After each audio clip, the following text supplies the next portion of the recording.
कहानी की शुरुआत होती है एक ऐसे मोड़ से जिसे लेकर पूरा संघ और भाजपा दोनों ही अंदर खौल रहे हैं।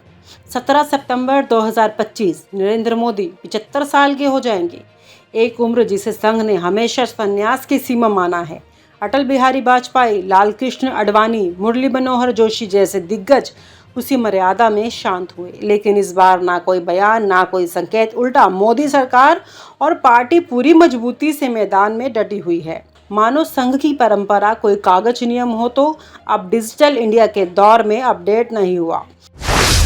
संघ की बेचैनी, एक तरफ चुप्पी और भीतर ही भीतर बढ़ता तनाव। मोहन भागवत ने महीनों पहले संकेत दिए थे, कुछ सीनियर प्रचारकों ने पीएम आवास का भी रुख किया, यहां तक कि एक गोपनीय मीटिंग भी हुई, लेकिन परिणाम मौन। संघ ने संकेतों में कहा, हम अब भूमिका निभाना चाहते हैं, नेतृत्व परिवर्तन की जरूरत है, लेकिन मोदी खामोश रहे। ऐसा लग रहा मानो वो कहना चाह रहे हो, मेरे बात कोई सवाल नहीं उठाना, मैं ही हूँ आखिरी नेतृत्व। पहलगाम आतंकी हमला, राजनीतिक संतुलन पर बड़ा ब्रेक। और तभी हुआ वो हादसा जिसने सब कुछ बदल दिया। जम्मू कश्मीर के पहलगाम में हुआ बड़ा आतंकी हमला। पूरे देश में आक्रोश, सुरक्षा एजेंसियों पर दबाव और सरकार को तुरंत प्रतिक्रिया देनी पड़ी। संघ को लगा कि यह मामला ठंडा हो गया, लेकिन उसके लिए ये एक टाइम आउट जैसा था। सत्ता की प्राथमिकता अब सुरक्षा बन गई, ना कि संघ परंपरा।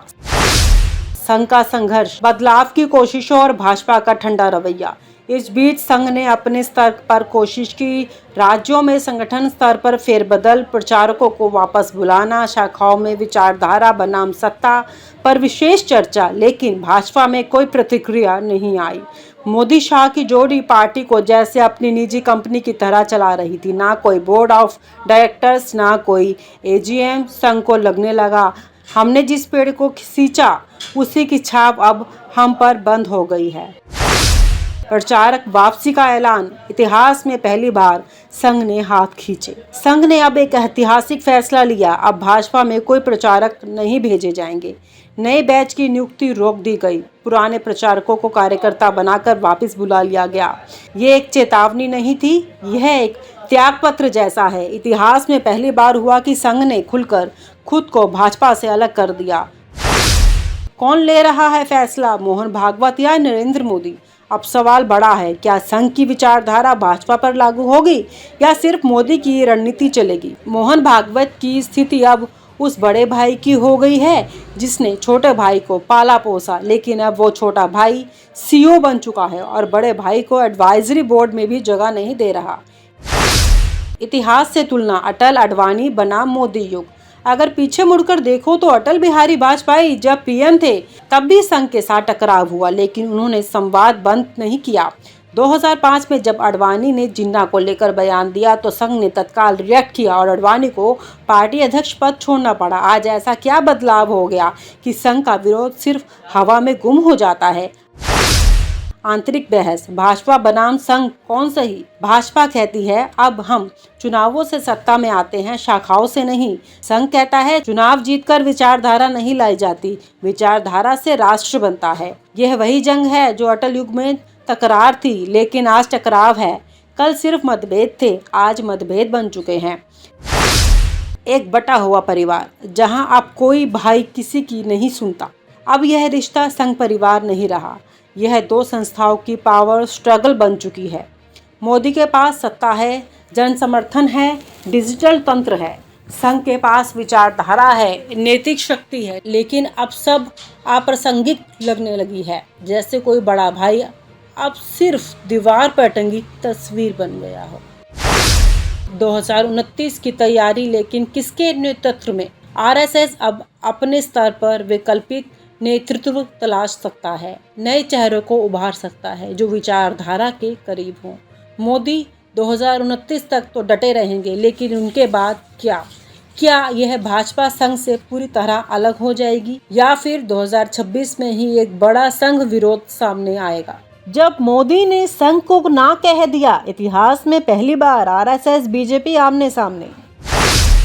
वो खामोशी जो सब कुछ कह गई। ये कहानी शुरू होती है एक चुप्पी से, जो चुप्पी पीएम नरेंद्र मोदी ने मोहन भागवत की एक अहम मुलाकात के बाद ओढ़ ली।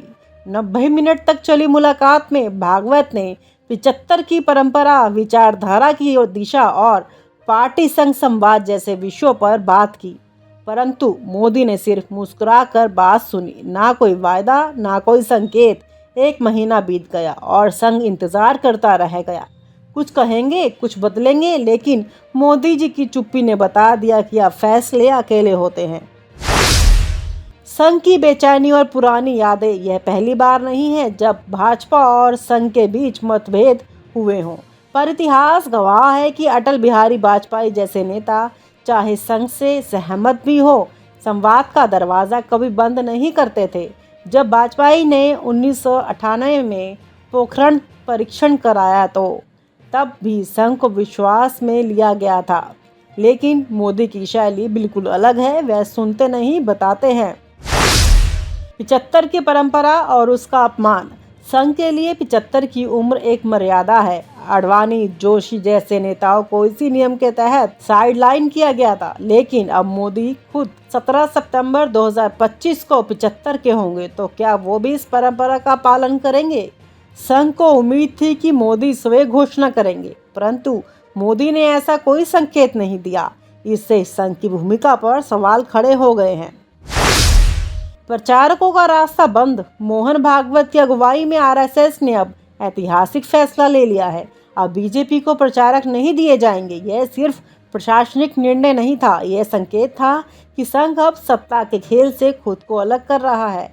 अब शाखा में चर्चा सत्ता नहीं, संस्कृति होगी। यह कूल विद्रोह सत्ता को बिना हल्ला किए असहज कर गया। विचारधारा की लड़ाई।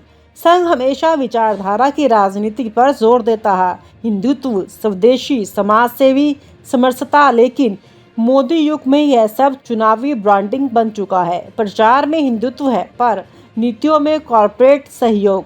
मोदी ने संघ की विचारधारा को इवेंट मैनेजमेंट में बदल दिया, जिससे संघ की आत्मा आहत हुई। मोदी का मॉडल स्पष्ट है, ना तो संघ से संवाद, ना पार्टी संगठन से राय, बस पीएमओ और कुछ राजनीतिकारों का दायरा।